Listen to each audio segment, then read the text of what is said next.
এখানে সমস্ত কিছুর দাম মাত্র 20 টাকা। আজকের মেলাটা বসেছিল ভূষামুড়িতে। কত বড় মেলা গাইস, দেখো। আজকে ছিল লাস্ট দিন, তাই আজকে আমরা সবাই মিলে চলে এলাম একটু ঘুরতে। গত 3 দিন থেকে গান হচ্ছে, আসবো আসবো করে আর আসাই হয়নি। আর তোমরা একটা জিনিস লক্ষ্য করবে, আমাদের চ্যানেলে যে কটা ভ্লগ আছে মেলায় যাওয়ার, সেই সবগুলোতে কিন্তু আমরা খিচুড়ি প্রসাদের দিনই যাই। এবার এটা অনেকেই ভাববে যে আমরা শুধু খিচুড়ি প্রসাদের দিনই যাই, আসলে সেটা না। একদিনে যাতে দুটো কাজ হয়ে যায় সেটাই আমরা সবসময় দেখি। যাকগে, বাজে কথা ছাড়ো। এখানে দেখছিলাম কয়েকটা চিক। এই চিকটা কিন্তু আমার খুব ভালো লেগেছে। তোমাদের কেমন লেগেছে অবশ্যই কমেন্টে জানি। সত্যি গাইস, এই মেলাটাতে আমি প্রতিবারই আসি, কিন্তু এবারের মেলাটা না একটু বড় হয়েছে সত্যি।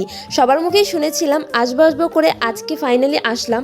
আর আমি যেদিন একটু ভাববো যে ভালো করে একটু ব্লগ করবো, সেদিনই আমার ভাগ্যে জোটে না। আসলে আজকেও আমাদের যাওয়ার কথা ছিল না, হঠাৎ করে প্ল্যান হলো। 7টার সময় আমরা রেডি হয়ে চলে গেছি, তাই বড় ব্লগটা আর বানানো হলো না। তো যাই হোক, ভিডিওটা এখানেই শেষ। দেখা হচ্ছে পরের মিনি ব্লগে। টাটা।